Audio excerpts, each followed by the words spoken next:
Anything Media.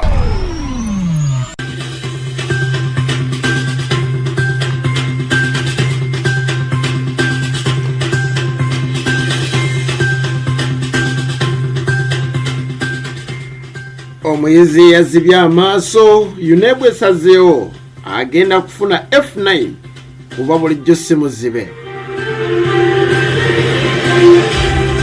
Ate Jose Chameleon alabudde Gravity omutujju si watusangawo tuwe ku kitiibwa.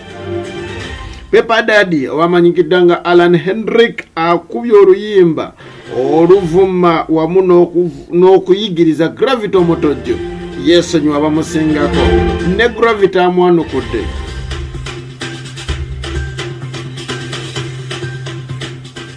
Ebibuuzo bya UNEB bakakwata abayizi banna wamu n'abasomesa babakwatidde mu bya koppa. Ate ye yajerega Speaker Right Honorable Anita Among ku Twitter bamuzizaayo mu komera Eluzira. Dr. Kano Kizza Besigye alabudde muhoozi Kaine Rugaba weesonyiwa ebyokumpaana waana ng'oyagala kubeera ng'oyawulayawula mu opposition. Ate ye omusirikale yasobodde okubeera ng'akuba maama essasi wali eri emubende gwe yasanze ng'afumba emmere wali ku kabalaza ke mu kasimu biseera bya kafyu. Jeno Tafiire amutaddeko kibaluwa kiba ku ntomi.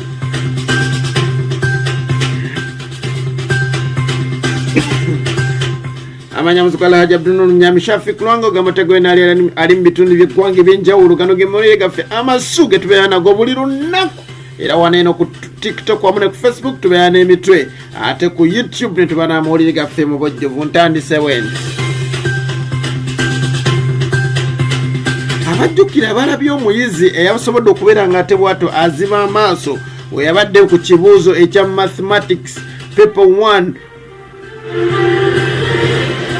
Omuyizi ono yabadde kusomera ebimanyikiddwa nga Kitgum Comprehensive College era bw'ato gyasobodde okubeera nga bw'atyo bambi atuuka mu kibuuzo kino n'amaaso n'azibawo essyo kyokka nga bulijjo abaami musajja wattu mukazi wattu nga alaba bulungi nnyonnyo ddala kyagenza okubeera nga kituuka ekyokukola epepa ekyamazima ng'amaaso tekukyali.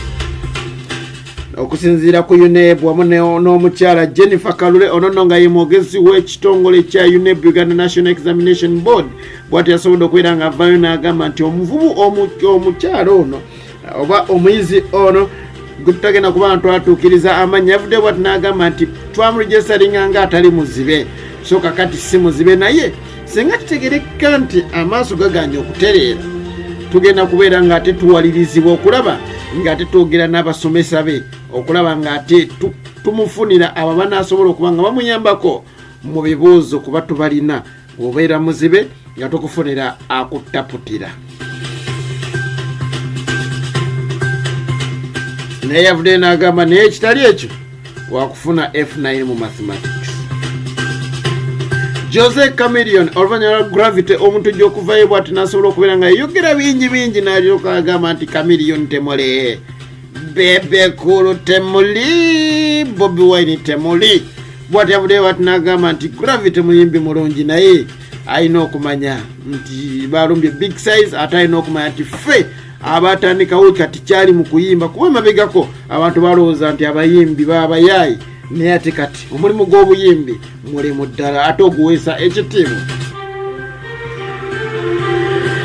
Akati ye Pepper Daddy kye yakoze oluvannyuma lw'okubeera nti Gravity mu kutyobola yataddemu kitaawe. Jjukira ono ye Pepper Daddy amanyikidde nga Alan Hendrick mutabani wa Moses Sali Bebe Cool yejjukira nti buli we balumba taata we awo ennyini wajjira twamulaba nga balimba lwa Zakayo n'akubirawo Matayo ne tulaba oluyimba kati basobodde okubeera nga bayimba Gravity n'atabukira kitaawe n'ayimba Mudofe Gravity erinnya eppaatike kati ye Mudofe lunoonye gyerole. Amasomero agasoba mu 4 ge gakakwatibwako wali eri nga mwe muli n'omu ku bayizi bw'ate yasobola okubeera nga agibwa saidi z'ekabalagala mu senior 3 n'aleetera mu ssomero ly'essigenda kubanga njatula eri ekazo wali eri wansi nga ku kijegere bwatyo n'asobola okubeera nga yatuuzibwa n'atula ebibuzo by'omwana omuwala kyokka nga ye mulenzi ninga wa senior 3. okusinziira ku UNEB egamba nti scout waayo yagenza kwetegereza erinnya ly'omwana ono omulenzi ate nga lya mwana muwala agenda okutunulira akola ebibuuzo ng'ate mwana mulenzi. UNEB sikwe kumukaba okukizuula nga muyizi w'essaidi z'ekabalagala eyo bw'ato ng'alumbye kazo okuba ng'akola essomero mu ssomero erimu lyesigenda kuba nga njatuukiriza amannya olw'okusobola okukuuma ekitiibwa kyanyu. amasomero amalala bangi gasobodde okubeera nga nago gakwatibwa ba headmaster ba headmistress wamu n'abasomesa n'abayizi baako bonna basobodde okubeera nga tebakwatibwa mu mbeera ez'okulimu okubeera nga tebakoppa. wayi bw'otakoppa seera ebisinga tewenkanankana n'abantu oba olina okikwatamu ekisinga obukulu kusoma nnyo kunyiikira ate bw'otonosobola okubeera nga otuuka gy'olaga.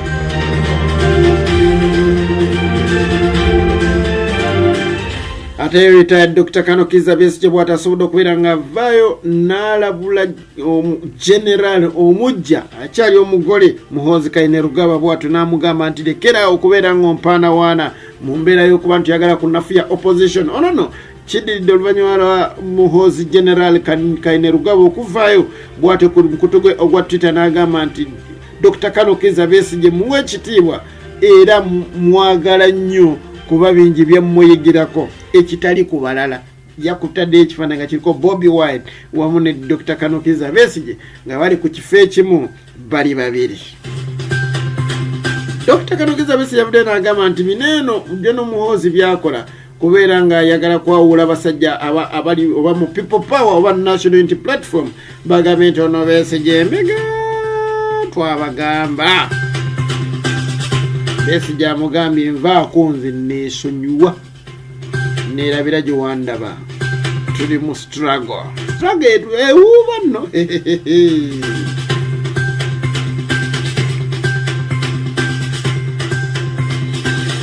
ate y'omusirikale wali emubende ejjukira nti President Yoweri Kaguta Museveni district y'emubende yagiteekako net bw'ati n'ekiteekako lockdown wamu ne curfew era tewakyali kitambula kyonna wali eri emubende okugyako emmotoka za gavumenti wamu ne essential workers. ate n'ab'ennaku zino batono abali emubende ndowooza basawo omusomesa ani omulala kozi ne bannamawulire naye era kukiiko obukakulizo bungi bodaboda teri etambula ne bw'atyo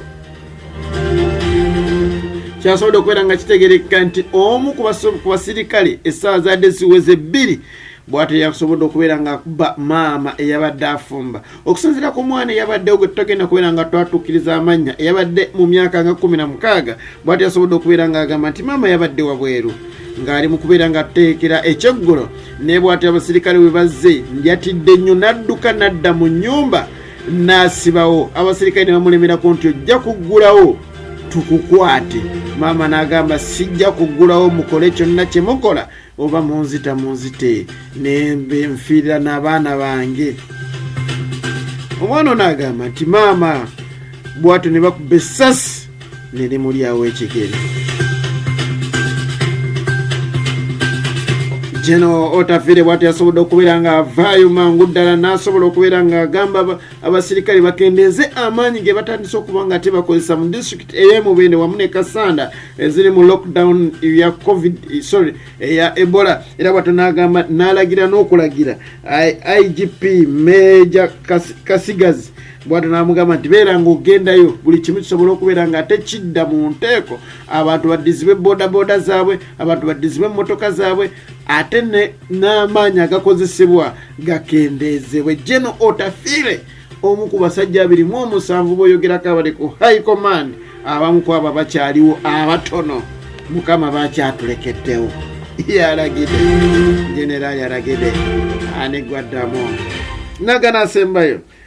mukyajjukira omwana ow'obulenzi eyavaayo ku mukutu gwe gwa Twitter n'ayogera ebigambo ebya swakaba ebijereegerera Right Honorable Anita Amongi ng'agenza okusingana paapa n'ayogera nti akozesa mmekako simanya ajja nakusiiga papa alaje okyamujjukira okusinziira ku tteeka lyali terinaba kujja erya Computer Misuse Act 2022 lyali terinawo kubeera nga lijja naye era yasobola okuba nga akwatibwa mu kubeera nti yatyobola eddembe lya sipiika n'okumalako sipiika emirembe okusinziira ku muvubuka ono amanyikiddwa nga John Sentamu abangi ge bamanyi nga Kelly Slender ow'emyaka 26 ebigambo yasobola okubeera nga ataateekayo bw'ati yasobola okubeera nga kooti emumma bail era bw'atyo n'addizibwayo ku mmeere eruzira asobola okubeera nga ategeera nti kye yakola kyali nsobi omukama akunkomere nkwagaliza ebyo byonjagaliza muzikola haja binomunya mushafikirwanga paka olunaku olw'enkya ntunuulira amaanyi ga Twitter.